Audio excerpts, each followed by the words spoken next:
वो व्यक्ति जो कि दिल्ली कभी छोड़ता नहीं था, आज पिछले 5 साल से ज्यादा लगातार मध्य प्रदेश में है वो, और दिल्ली वो भूल गए हैं। ये अपने आप में इस उम्र में जाकर जो वो प्रयास और मेहनत कर रहे हैं वाकई प्रशंसनीय है।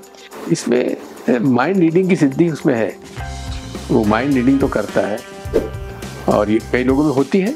मैं तो साइंस भी इसको मानता है। बंद कमरे में हमारा खूब वाद विवाद होता था, लेकिन हम लोगों ने तय किया था कि इस कमरे से बाहर निकलकर कोई किसी की आलोचना नहीं करेगा। चुनाव हारने के बाद वो इतने डिप्रेशन में चले गए थे, मैं आपसे कह नहीं सकता। अच्छा, चुनाव तो आप भी हारे थे जी, चुनाव तो आप भी हारे थे और अकल्पनीय वो हार थी कि प्रज्ञा सिंह जो है बात ये है, मैंने तो कहा था भाई आज हारा हूँ, कल फिर लड़ाई चालू। बिल्कुल, लड़ाई हम लोग विचारधारा की लड़ाई लड़ रहे हैं और आखिरी सांस तक लड़ेंगे। मेरी लड़ाई कोई पद के लिए नहीं है।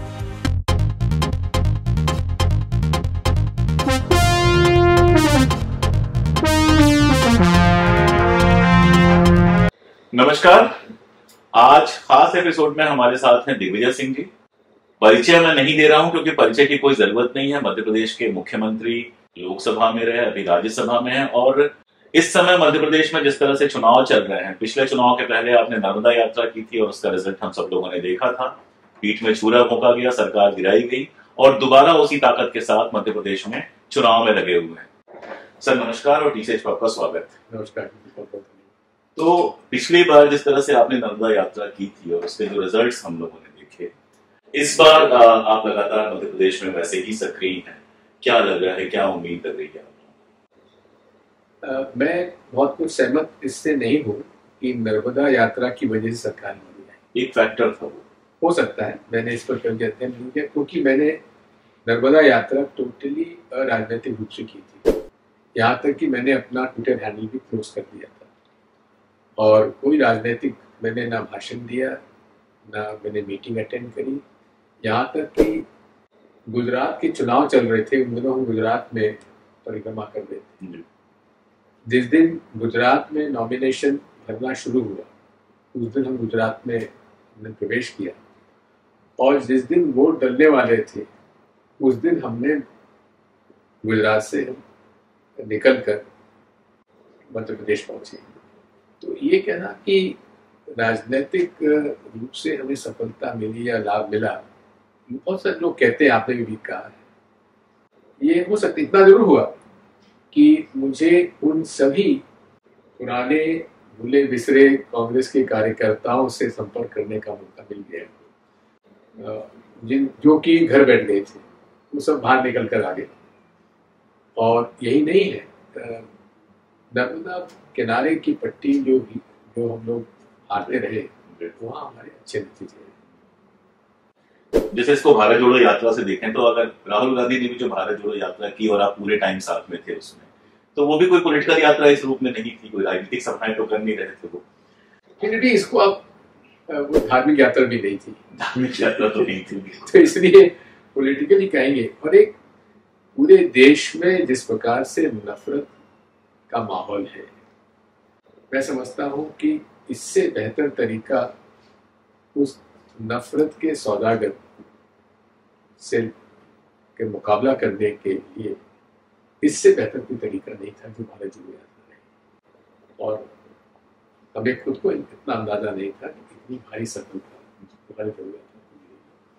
और उन क्षेत्रों से हम गुजरे जहां कश्मीर में आतंकवादी सक्रिय थे, पुलवामा में जो घटना हुई, वहां उस स्थल पर हम लोगों की हजारों की भीड़ वहां मौजूद थी और सिक्योरिटी वहां कितना करेंगे, लेकिन ये साहस है राहुल गांधी जी का। मुझे खुद को शर्त रख नहीं करते। मैंने 2-3 बार उनसे पूछा कर तो लेंगे, तो थोड़ा सा मुस्कुरा के फिर दिल लगा कि मैं क्यों नहीं कर पाऊंगा। इसलिए मैं उनकी हिम्मत को दाद देता हूँ। उनका एक बचपन में सॉकर खेलती थी, उससे वो तकलीफ हुई, लेकिन उसके बाद भी हिम्मत नहीं और गजब कर दिया कि कड़ाके की ठंड में टी शर्ट पहनकर। और उनका आर्ग्यूमेंट एक ही था, यदि गरीब का बच्चा ठंड में बिना स्वेटर के रह सकता तो मैं क्यों नहीं रह सकता। इसी आर्ग्यूमेंट पे गांधी जी ने लंगोटी पहननी शुरू की थी। जब मध्य प्रदेश में आया और मैं ये आपसे जानना चाहता हूँ, मध्य प्रदेश में कांग्रेस में हमेशा खेमे रहे हैं, मतलब मैं वहां रहा भी हूँ और राजनीति को तो हम लोग दूर से जानते हैं, इनका खेमा उनका खेमा, मैं नाम नहीं ले रहा हूँ किसी का, 4 कोने हैं तो 5 खेमे तो थे ही मध्य प्रदेश में। इस बार उल्टा दिखाई दे रहा है, इस बार शिवराज भाजपा, महाराज भाजपा, नाराज भाजपा दिख रहा है, और कांग्रेस में कमलनाथ जी के पीछे आप लोग एक दिखाई दे रहे हैं। अभी तक तो मुझे कोई ऐसा स्वर नहीं सुनाई दिया, पिछले चुनाव में भी स्वर थे लेकिन इस चुनाव में अभी तक ऐसा कोई स्वर नहीं सुनाई दिया। ये अंतर आया कैसे है? अशोक जी, मैं आपको सन 85 में ले जाता हूँ। उस समय डॉक्टर शंकर दयाल शर्मा सबसे सीनियर, अर्जुन सिंह जी, श्यामाचरण जी, विद्याचरण जी, मोतीलाल जी वोरा, कमलनाथ जी, माधवराव सिंधिया जी, ये 7 बड़े लीडर्स थे और सबके अपने अपने लोग थे। उस समय मुझे प्रदेश कांग्रेस का अध्यक्ष बनाया, मैं 38 साल का था, राजीव जी ने। लेकिन मैंने हमारे सारे जो विभिन्न 7 गुट के जो पदाधिकारी थे उनके साथ बैठ के मैं मीटिंग करता था। हर हफ्ते 15 दिन हमारी मीटिंग होती थी और बंद कमरे में हमारा खूब वाद विवाद होता था। लेकिन हम लोगों ने तय किया था कि इस कमरे से बाहर निकलकर कोई किसी की आलोचना नहीं करेगा। बात वही है, यदि समन्वय हो, सामंजस्य हो। मैं तो हमेशा कहता हूं, मेरे लिए राजनीति के 5 सूत्र महत्वपूर्ण हैं: संपर्क, संवाद, समन्वय, सामंजस्य और सकारात्मक सोच।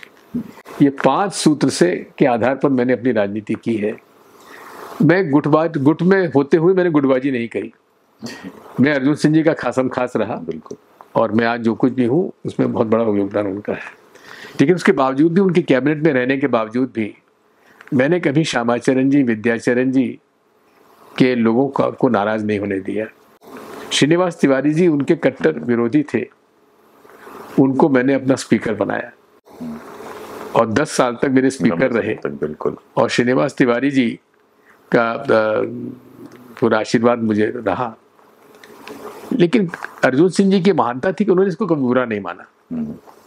उन्होंने हमेशा मुझे प्रेम दिया, सहयोग किया।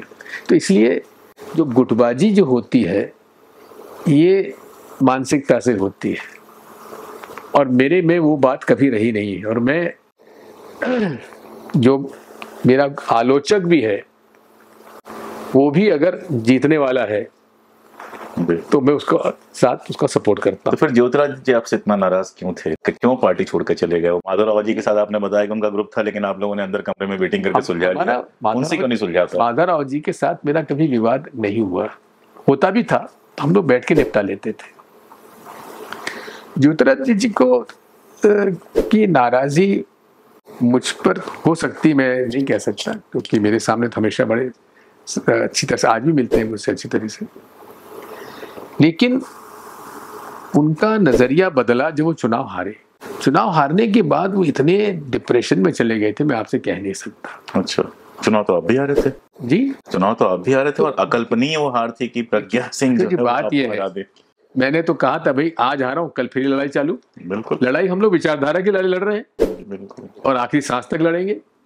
मेरी लड़ाई कोई पद के लिए नहीं है। तो इसलिए मैं चुनाव को अपना एक हार जीत का कोई प्रभाव मेरे पे नहीं पड़ता, ना कभी पड़ा है और ना कभी पड़ेगा। तो हम बता रहे सिंधिया जी डिप्रेस हो गए थे, बेहद डिप्रेस हो गए थे और मेरे पास आते थे, बैठते थे, हम लोग मिलते थे। मैं उनको समझाता रहता था कि देखिए मैं 74 साल का, कमलनाथ जी 75 साल के, अगला 15-20 साल आपके लिए है, बिल्कुल, इसलिए आप बिल्कुल निराश मत होइए। लेकिन वो नहीं, ये इनके राहुल गांधी जी के और इनके अब ये कुछ नहीं कर पाएंगे। मैं कहता था ऐसा नहीं है, कांग्रेस की जड़ें आज भी पूरे देश में हैं, गांव गांव में है, शहर शहर कस्बे में है। ये आइडियोलॉजिकल लड़ाई है, आप आइडियोलॉजिकल लड़ाई लड़िए। लेकिन आइडियोलॉजी क्या होती है, आजकल पावर सब कुछ है। खैर, मेरे से नाराजी हो सकती है उनकी, लेकिन मैं तो आखिरी दम तक उनको कहता रहा। कांग्रेस छोड़ के जाने के पहले तक मैं उनसे एक ही बात कहता था, मत करिए, आप भाजपा जो है आपको कभी आगे नहीं बढ़ाएगी, आपको बाद में नुकसान आपको क्या लगता है कि अगले चुनाव में वो मुख्यमंत्री पद के उम्मीदवार हो सकते हैं? कि भविष्यवाणी तो मैं कर नहीं सकता, लेकिन अगर थोड़ा बहुत भी मैं भाजपा और आरएसएस को जानता हूँ तो कभी वो इनको आगे नहीं बढ़ाएगी। तो कमलनाथ जी का नाम आप लोगों ने तय कर दिया है मुख्यमंत्री पद के लिए, लगभग एक तरह से आ रहा है, सारे लोग उनकी बात कर रहे हैं। लेकिन कुछ रिपोर्ट्स ऐसी आ रही हैं कि शायद चुनाव जीतने के बाद उस पर कुछ और लोगों के नाम आगे पीछे किए जा सकते हैं। कांग्रेस के वरिष्ठतम नेता के रूप में या मध्य प्रदेश के वरिष्ठतम नेता के रूप में मैं जानना चाहता हूँ आपकी इस पर क्या टिप्पणी है? देखिए, जहाँ तक मेरा सवाल है, मैं पूरी तरीके से कमलनाथ जी के समर्थन में हूँ। कमलनाथ जी से मेरा करीब 45 साल से मैंने उनके साथ काम किया है। वो एक बहुत ही मैं कहूँगा कि काबिल व्यक्ति है, प्रशासनिक तौर पर बहुत काबिल व्यक्ति है। अब हर आदमी में अच्छाइयाँ बुराइयाँ होती हैं, उनमें धैर्य होने की काफ़ी कमी है। पेशेंस होना चाहिए और स्टेट लीडरशिप में पेशेंस होना जरूरी है, लेकिन अब उनमें काफ़ी अंतर आया है और मैं समझता हूँ कि अपेक्षा से ज़्यादा मेहनत कर रहे हैं। वो व्यक्ति जो कि दिल्ली कभी छोड़ता नहीं था, आज पिछले 5 साल से ज़्यादा लगातार मध्य प्रदेश में है वो, और दिल्ली वो भूल गए। ये अपने आप में इस उम्र में जाकर जो वो प्रयास और मेहनत कर रहे हैं वाकई प्रशंसनीय है। इसलिए ऐसी कोई बात नहीं है। अगर सरकार बनती है तो कमलनाथ जी ही मुख्यमंत्री के दावेदार होंगे। विचारधारा वाले सवाल को लेके एक सवाल पूछना था। आप बार बार कहते हैं, मुझसे भी और अलग अलग जगहों पे भी मैंने पढ़ा है, सुना है कि ये लड़ाई विचारधारा की लड़ाई है। मध्य प्रदेश में मैंने देखा है पिछले 15 सालों में किस तरह से संस्थाओं को बर्बाद किया गया है। जिन जगहों पे कभी दंगे सुने नहीं गए, जिन जगहों पे कभी दंगों की बात नहीं हुई, वहां पर दंगे हुए और हर तरह की नफरत। इंदौर में जिस तरह से चूड़ी वाले को मारा गया, एक नहीं 1000 घटनाएं हैं, कितनी हम बताएं। तो पूरा परकोलेट कर गए हैं सोसाइटी के अंदर, इसमें कोई दो राय नहीं। मान लीजिए आपकी सरकार बनती है और मेरी शुभकामनाएं हैं कि सरकार बने, तो ये वाली लड़ाई आप कैसे लड़ेंगे? प्रशासन तो बदल जाता है, ये लड़ाई आप कैसे लड़ेंगे? बहुत आसान है। ये हुकूमत जो है, ये अगर ये मैसेज दे दे कि अगर आपको इस सरकार में काम करना है तो मैं इस पर समझौता नहीं करूंगा। आपको याद है 93 में जब मैं चीफ मिनिस्टर बना तब माहौल क्या था? बिल्कुल बाबरी मस्जिद की बात का, हर 10-15 दिन में दंगे फसाद हो रहे थे। पहली मीटिंग में मैंने होम सेक्रेटरी डीजीपी साहब के साथ बैठ के, चीफ सेक्रेटरी साहब बैठ के एक ही बात कही, जितने थानों में इस तरह के लोग हैं, चाहे हिंदू हो चाहे मुसलमान हो, जो गुंडागर्दी करते हैं, जो इस तरह का माहौल बिगाड़ते हैं, उनको सब बाउंड ओवर कर लीजिए। एक दूसरा, कोई दंगा फसाद होगा तो जवाबदारी कलेक्टर साहब, एसपी साहब की रहेगी और मैं उनको उनके कॉन्फिडेंशियल रिपोर्ट में ये बात लिख दूंगा कि अक्षम है। 10 साल में एक दंगा भी नहीं हुआ। लोगों ने बहुत कोशिश की, मुझे सख्त कदम भी उठाने पड़े। धार के एक मौलवी साहब को मैंने बंद करना पड़ा। उन्होंने उर्दू में एक पैम्फलेट छापी थी जिसमें राजा भोज के खिलाफ कुछ कहा गया था। वहाँ साध्वी ऋतंबरा के खिलाफ मुझे कार्रवाई, आचार्य धर्मदेव के खिलाफ, धर्मेंद्र जी के खिलाफ करनी पड़ी। मैं उनका सम्मान करता हूँ, लेकिन जिस तरह के भाषण कर रहे तो मैं ऐसे लोगों तो कभी बर्दाश्त नहीं कर सकता। लेकिन इस बार तो धीरेन्द्र शास्त्री जी के साथ जिस तरह से व्यवहार हो रहा है उसकी रोशनी में लगता है। देखिए, धीरेन्द्र शास्त्री जो हैं ये कम उम्र के हैं, 24-25 साल के हैं, और उनकी एक कथा मैंने भी सुनी है। जब शुरू में 2020 में जब ये कथा करना शुरू किया, इसमें माइंड रीडिंग की सिद्धि उसमें है। वो माइंड रीडिंग तो करता है और ये कई लोगों में होती है। मैं तो साइंस भी इसको मानता है। तो उनमें माइंड रीडिंग की सिद्धि उनमें है, उससे वो प्रभावित करते हैं। 2022 में इनको कुछ आरएसएस के लोगों ने, विश्व हिंदू परिषद वालों ने पकड़ लिया, इनको हिंदू राष्ट्र करने में लगा दिया। मेरे से बात हुई थी फोन पर एक दिन, तो मैंने कहा आप ये कहाँ चक्कर में पड़ गए हैं आप? कि नहीं, हमारा हिंदू हम लोग नहीं है। मैंने कहा हिंदू हैं, लेकिन भारतीय संविधान में सभी तरह के लोग हैं। ये देश सबका है। और हम लोग तो, आप बताइए, हम जब नारे लगाते हैं आपके कथा में, क्या नारे लगाते हैं? धर्म की जय हो, अधर्म का नाश हो, प्राणियों में सद्भावना हो और विश्व का कल्याण हो। ये तो नहीं कहते केवल हिंदुओं का कल्याण हो, बाकियों का विनाश हो। बिल्कुल। तो हंसने लगे कि नहीं आप तो ऐसी बात करें। मैंने कहा यही तो सनातन धर्म है, यही तो हमें सिखाया गया धर्म में, और यही सदियों से हम लोग यही कहते आए, यही नारे लगाते आए हैं। ओम शांति का पाठ करे बिना हमारा कोई सर्वे भवन्तु सुखिनः सर्वे सन्तु निरामया, तो ये उसके बिना तो कोई हमारा धर्म की पूजा पूरी नहीं होती है। क्या जिस प्रकार का रास्ता आप अपना रहे, इसमें क्या शांति कभी स्थापित हो सकती है? तो इसलिए आप ये रास्ता छोड़ो। उम्मीद है कि वो भी सुनेंगे, देश भी सुनेगा और मध्य प्रदेश भी सुनेगा। ये जो नफरत वाला रास्ता है वो छोड़ेगा, और अधर्म का नाश मतलब हिंसा का नाश, नफरत का नाश, इस तरह के जितनी भी आसुरी प्रवृत्तियां हम लोग कहते हैं, इनका अगर नाश होगा तभी देश रहने लायक बनेगा, तभी देश गांधी के रास्ते पे चलते हुए प्रगति कर पाएगा। आपने सर टाइम दिया, बहुत बहुत शुक्रिया सर।